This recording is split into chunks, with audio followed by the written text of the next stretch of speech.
Deopur sushi नाला अतिक्रमण, गरिबांच्या पुनर्वसनासाठी शासनाचे निर्देश, खोटे श्रेय लाटणाऱ्यांवर माजी आमदार फारुख शहांचा पत्रकार परिषदेत घणाघात. धुळे शहरातील देवपूर सुशी नाला परिसरातील अतिक्रमण हटवून विस्थापित झालेल्या शेकडो गरीब कुटुंबांच्या पुनर्वसनाचा मार्ग अखेर मोकळा झाला आहे. या विस्थापितांना हक्काचा निवारा मिळावा आणि नाल्याच्या दुतर्फा संरक्षक भिंत बांधण्यात यावी, यासाठी आपणच शासनाकडे यशस्वी पाठपुरावा केला असल्याची माहिती माजी आमदार फारुख शहा यांनी आयोजित पत्रकार परिषदेत दिली. पत्रकार परिषदेत संवाद साधताना शहा यांनी स्पष्ट केले की अतिक्रमण काढण्यास आपला विरोध नव्हता, मात्र गेल्या 30-40 वर्षांपासून वास्तव्यास असणाऱ्या गरिबांना बेघर करण्यापूर्वी त्यांचे पुनर्वसन व्हावे, हीच आपली प्रमुख भूमिका होती.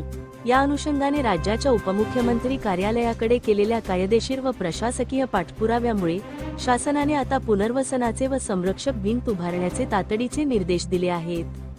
याचवेळी त्यांनी विद्यमान लोकप्रतिनिधीवर निशाणा साधला. या प्रश्नावर प्रत्यक्ष काहीही न करता केवळ राजकीय श्रेय घेण्याचा केविलवाणा प्रयत्न काही निष्क्रिय लोकांकडून सुरू आहे. आयत्या पीठावर रेघोट्या मारून गरिबांच्या प्रश्नांवर राजकारण करू नये, असा सडेतोड इशारा शहा यांनी या पत्रकार परिषदेत दिला. धुळे क्राईम न्यूज साठी अब्दुल रहमान मलिक, धुळे. मी कालपासून काही वृत्तपत्रांमध्ये आणि काही वृत्तवाहिन्यांमध्ये बघितला की आता जे आमचे खासदार आहे शोभा बच्चावताई, हे सुशी नाला अतिक्रमणाबाबतचा विषय घेऊन आमची वहिनी राज्याची उपमुख्यमंत्री सुनेत्राताई यांना भेटून आल्या आणि काही निवेदन दिलं. मी आपल्याला सांगू इच्छितो की हा जो मुद्दा आहे हा आमच्यासाठी अगदी कळीचा मुद्दा आहे आणि त्या मुद्द्यावर मी सुमारे वर्षभरापासून लढत आलेलो आहे. मागच्या वर्षी सुद्धा हा अतिक्रमण काढण्याची यांची तयारी होती. अतिक्रमण काढण्यात आमचा काही विरोध नाही, परंतु तिथे जे लोक, जे गोरगरीब लोक 30-40 वर्षापासून वास्तव्य करीत आहेत, तर त्यांचं पुनर्वसन व्हावा, त्यानंतर त्यांचं अतिक्रमण काढण्यात यावे, आमची ही प्रमुख मागणी होती. मागच्या वेळेस सुद्धा जेव्हा आदरणीय स्वर्गीय अजितदादा पवार हे हयात होते, त्यावेळेस सुद्धा मी तिथे गेलो आणि त्यांना विनंती केली. त्यांनी तत्काळ तो अतिक्रमण थांबवला आणि तत्कालीन आयुक्तांना आदेश दिले की या लोकांचं पुनर्वसन केल्याशिवाय अतिक्रमण काढण्यात येऊ नये. परंतु नंतरच्या काळात आता हे जे पाळीव प्राणी सारखे आमचे आयुक्त कापडणीस आले, त्यांना हाताशी धरून काही धनदांडग्यांनी गोरगरिबांना बेघर करण्याचा कट कारस्थान सुरू केलेला आहे.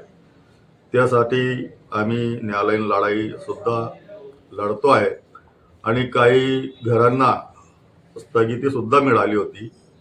मी आयुक्तांना, जिल्हा अधिकाऱ्यांना आणि अन्य अधिकाऱ्यांना सांगितलं की अतिक्रमण काढण्यास आमचा काही विरोध नाही, परंतु ह्या गोरगरिबांचा पुनर्वसन करून द्यावा, नंतर ते अतिक्रमण काढण्यात यावं.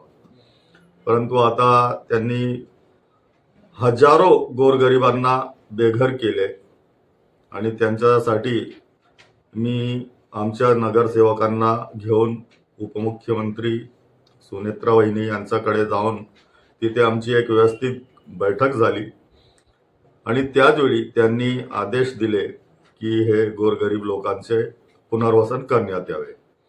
नंतरच्या काळात आमच्या जे खासदार शोभाताई बच्चाव यांना ही माहिती मिळाल्यानंतर ते सुद्धा म्हणजे ते आयत्या पीठावर रेघोट्या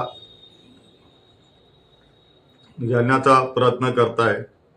मी त्यांना सांगू इच्छितो की आपल्याला खासदारकी मिळवण्यात माझा पण सिंहाचा वाटा आहे.